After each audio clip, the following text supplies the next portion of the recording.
power of your pronouncements. Use it now. Taking our text this morning from Genesis chapter 32, verse 24 to 30.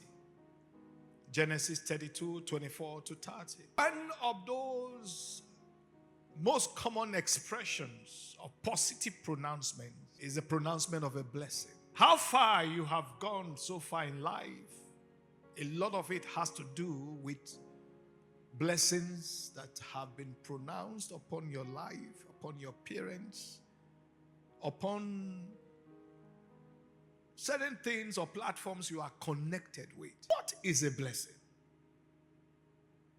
A blessing is a call upon supernatural forces to help or work in favor of someone. For instance, blessings that are spoken or pronounced. I want to share with you this morning on some vital things you need to know about blessings and pronouncement. Number one, a blessing can be spoken into existence through specific pronouncement. And I say to someone listening to my voice this morning, your son is blessed. Your daughter is blessed. Your future is blessed. It will be well with you. You will succeed in life. You will excel in life. You will stand out in life. You will live longer than your parents. A blessing can be spoken into existence. So please, parents here, call your children from time to time. Bless them. Anytime any of your children has done something very good, bless them. And parents, please, there are some spiritually significant things. Teach your children to kneel down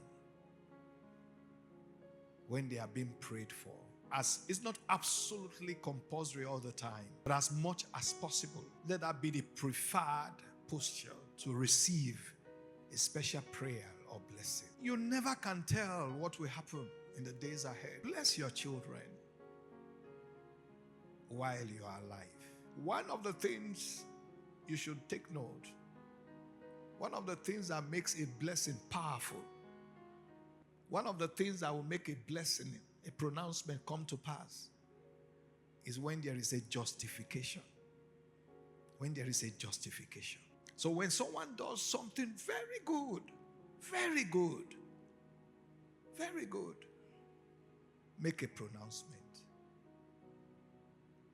It will be stamped in the spirit. It's confirmed because of that thing that the person has done. Make a pronouncement. In Genesis chapter 32 verse 26. Genesis 32 verse 26. Amplified Bible Classic Edition. He said, then he said, let me go, for day is breaking. But Jacob said, I will not let you go unless you declare a blessing upon me. A blessing upon me. Blessing. We must teach our children the value of blessings. The value of blessings. Number two, before certain things can happen here on earth, before it can happen, the relevant pronouncement must first be altered. There must be a pronouncement to that effect before it can happen in the physical. In Matthew chapter 18 verse 18, Matthew 18 verse 18, King James Version, he said, verily I say unto you, whatsoever you shall bind on earth shall be bound in heaven, and whatsoever you shall loose on earth will be loosed in heaven. This emphasizes the need for specific prophetic pronouncements. It implies that until you speak out and declare what you desire, heaven will not go ahead and enforce what you desire. You have to speak it out. You have to make a pronouncement, make a declaration.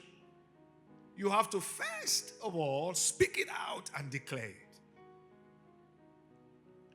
It also implies that it is exactly what you speak out and declare through your prophetic pronouncement that God will enforce. Take note of this: failure to pray with the relevant prophetic pronouncements can sometimes lead to delays. Can lead to delays in the physical manifestation of God's plan or promise. There's a place for prayer request.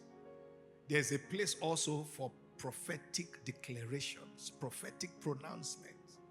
Most of the time when we pray, we begin with the prayer request, then we round it up with pronouncements and declaration. That's the pattern.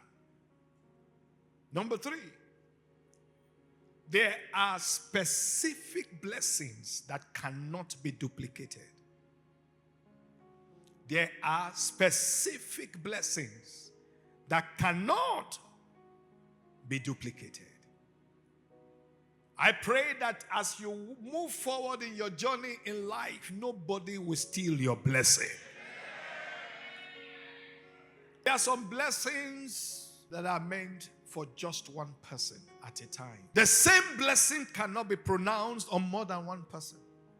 Is that serious? It's not a common blessing. And that is why for blessings like that, there is a particular person that has the authority to pronounce that blessing. In Genesis chapter 27, verse 35, you see Jacob, you see Isaac, his father, you see Esau, Jacob's brother, you see Rebekah. Some drama was going on there. And all the drama was to make sure that that special blessing that Isaac was about to release was released upon a particular child. Isaac wanted the blessing to be given, released upon Esau. But Rebekah, his wife, wanted the blessing to be released upon her favorite child, Jacob. Then in the spiritual realm, Esau had lost the blessing. In the spiritual realm, he lost it years ago when he traded his birthright. So spirits were waiting to make sure he never received that blessing. And that's also partially why that drama that day that Rebekah initiated was successful. Our fathers and mothers, our most senior fathers and mothers, teach the younger ones. Teach the younger ones, because the values of today are changing fast. People are ready to do terrible things just to make money. Terrible things to make money. So there are blessings, some blessings that cannot be duplicated. It cannot be duplicated. So Isaac otherwise would have just also, Jacob, Esau, now that you have come, kneel down. And then whatever he had pronounced, he will pronounce it. No. Not for that type of blessing. There are blessings that cannot be duplicated. Then number 4. Some blessings are irreversible once they are pronounced. They are irreversible. This is rare, very rare, because most blessings are conditional.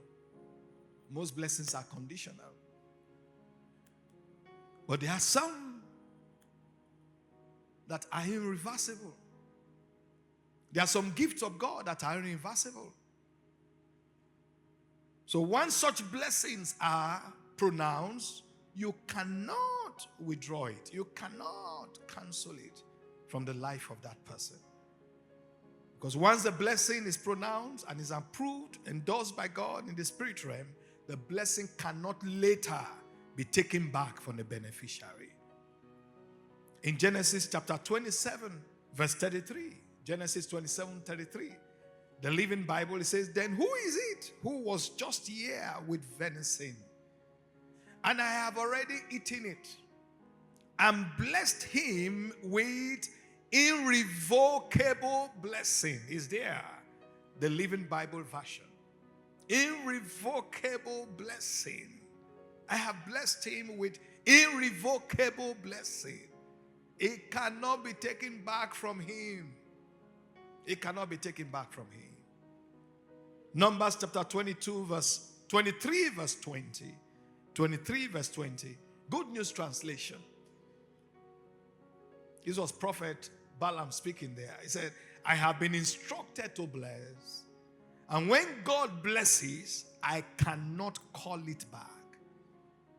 He also understood the dynamics of blessings. That there are some kinds of blessings that when God endorses it, you cannot take it back. Number 5. There are different levels of grace that follow a blessing or pronouncement. The higher the level of grace behind the pronouncement or blessing that is released upon you, for instance, for a specific purpose, the greater the results, the greater the impact you will have in that area.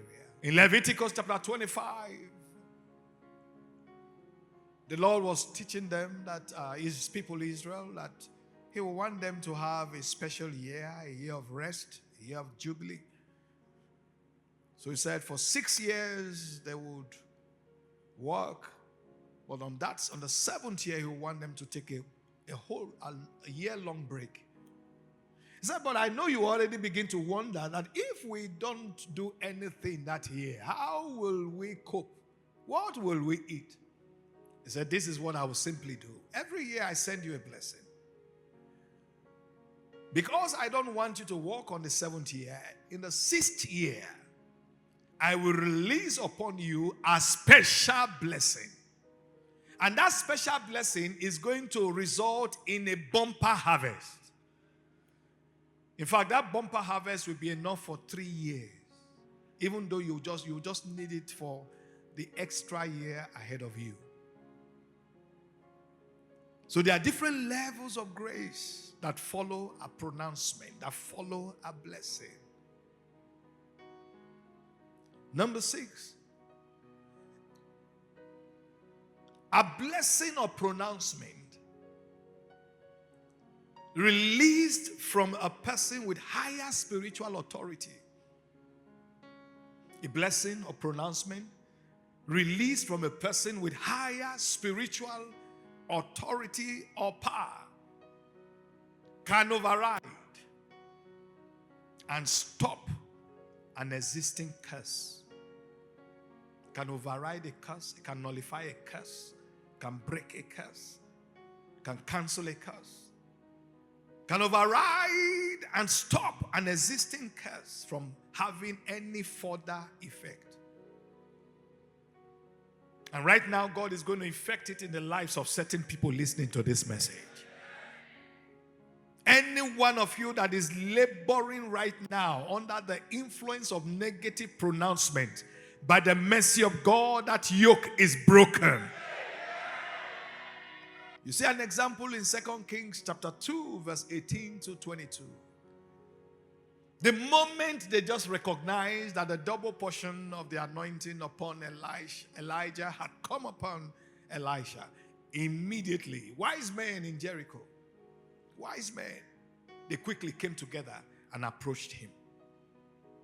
Said, sir, please, we have a big problem here. You look at this beautiful river that looks so clean. Is a reverse. In terms of our experience with it, this river has become a curse to us. And why was this so for so long? It was due to a curse. It was due to a curse. Joshua pronounced a curse. Joshua pronounced a curse. Long time ago. And that curse was what was affecting the river of Jericho. But by the mercy of God, God brought in a vessel operating now with a double portion of the prophetic grace. And everything was solved in one day. Number 7, certain people are approved by God. Certain people are approved by God and given divine power and authority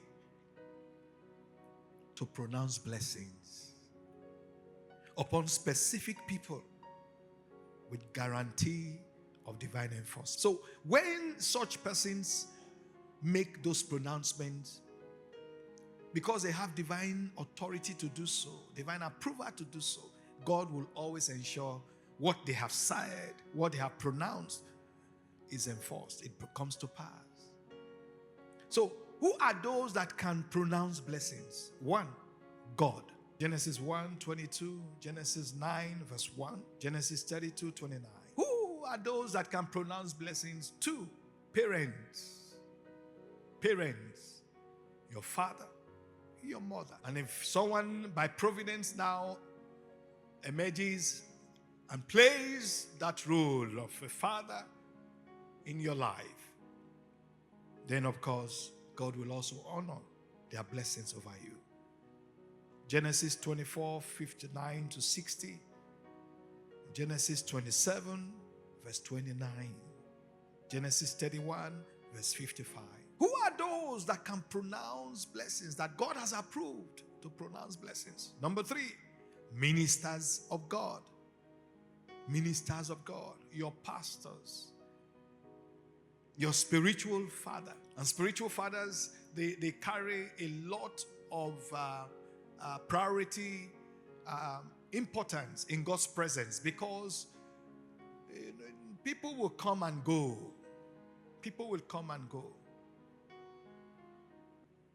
But as a set man, the senior pastor is always there as a senior pastor, as the pastor of the ministry. Branch pastors can change, but your spiritual father is always there. Ministers of God, your pastors, your spiritual father. Numbers 6:23, Deuteronomy 10:8-21. Who are those approved by God to bless people with guarantee that God will enforce it? Number 4, prophets. There's the office of the apostle, the office of the prophet, the office of the pastor, the office of the teacher, the office of the evangelist. But very significantly, this office of the prophet is very, very peculiar when it comes to pronouncements. When it comes to pronouncements. Numbers chapter 22, verse 4-6. The man you read in there, the man called Balaam, was initially a truly ordained prophet of God. You see confirmation of that later on in the New Testament in Peter. Reference was made to it. He was a true prophet of God. But he deviated. He was so money-minded that people could recruit him, because he had an exceptional track record. That whoever he blesses will be blessed, whoever he curses will be cursed. It was so outstanding that unfortunately people started luring him with money. And he was now using that gift even for wrong purposes. But the grace was there. And like we said, sometimes some gifts of God, God won't take it back. He won't take it back. He still had a gift. That was why he was approached there. And the king, Balak, would say, he said, I know your reputation. That when you bless people, one of the versions says, fantastic things happen for them. And when you curse people, they are doomed. And it was true. So prophets, in Deuteronomy 33 verse 1. And then number 5, an elder or a leader. An elder or a leader. They can also pronounce blessings and God will honor it. Genesis 47 verse 7, Hebrews 7 verse 7.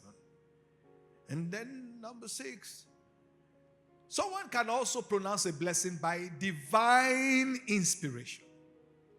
Divine inspiration. So it has nothing to do with anybody in particular. Grace can just, inspiration, the Spirit of God can come upon an individual and inspire that person to make a pronouncement of blessing, and God will honor it. There are many instances in scriptures to support that. Numbers 23, 11 to 12, Numbers 23, 19 to 20, Luke 2, 27, 28, and 33, 34. And then number 7, a group of people can also gather and pronounce a blessing, and God will honor it. A group of people. 1 Kings 8 verse 16, 6, Proverbs verse 6, Proverbs 11:26, Psalm 72 verse 15. Psalm 72 verse 15. And then the last one, take note of these. People that you have done something good for can also call for a blessing upon you, and God will honor it. People that you have done something good for can also call for a blessing upon you, and God will honor it. Children in an orphanage, little children in an orphanage can pray for you, can bless you, because you are the one that provided everything that they are eating. And God will honor their prayer. He will honor the blessing. He will honor their pronouncement. So people that you have done something good for can also call for a blessing upon you. Because if someone has been afflicted, if someone has been seriously afflicted and that person pronounces a curse, it will happen. If someone also has been positively touched, you have done something good for a particular person, and from the bottom of the heart of such a person, the person makes a positive pronouncement in the same vein, it will also be endorsed and executed in the spirit realm. So people that you have done something good for can also call for a blessing upon you, and God will honor you. And the last one, number 8, for some pronouncements to be confirmed in the spirit realm, such pronouncements have to be intentional. Such pronouncements have to be intentional and altered repeatedly. I didn't take note. I said for some, not all. Isn't this not all the time? But for some pronouncements to be confirmed in the spirit realm, such pronouncements have to be intentional and altered repeatedly. Because in the spirit realm, before our actions or words can be confirmed as a seed that must produce future consequences, either a reward or a repercussion, 2 conditions must be fulfilled. 2 conditions must be fulfilled. 1, the action must be intentional. The action of pronouncement must be intentional. That means it's not a mistake. It's not out of ignorance. It's not by error. It's not a joke. It must be intentional. And this is why some people are forgiven for accidental damage, unlike what is called willful damage. So your pronouncement has to be intentional. Then the second condition is that the action must be done repeatedly, at least more than once. It must be done repeatedly, at least more than once. And this is the reason why first offenders are sometimes forgiven. They are sometimes pardoned.